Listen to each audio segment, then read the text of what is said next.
Сәлем, мен бидаймын. Сендер нанның қалай келетінін білесіңдер ме? Мен кішкентай бидай дәнімін. Көктемде диқаншылар мені қонарлы жерге егеді.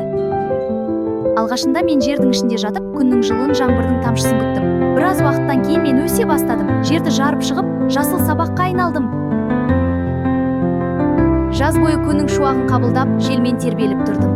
Адамдар мені суарып, күтіп баптады. Уақыт өте келе мен толысып, сары алтын түске еніп, пісіп жетілдім. Күз келгенде диқаншылар егістікке келіп, мені орып алды. Содан кейін мені басқа бидайлармен бірге жинап, үлкен машиналарға салды. Біраз уақыттан соң мен диірменге бардым. Онда мені ұнға айналдырды. Жұмсақым болу менің жаңа өмірім еді. Содан кейін наубайшылар мені илеп, қамыр жасады. Қамырды жылы пешке салып пісірді. Бір кезде мен хош иісті ыстық нан болып шықтым. Міне енді мен дүкенге келіп, адамдардың дастарханында тұрмын. Мен сіздерге дәмді нан болдым.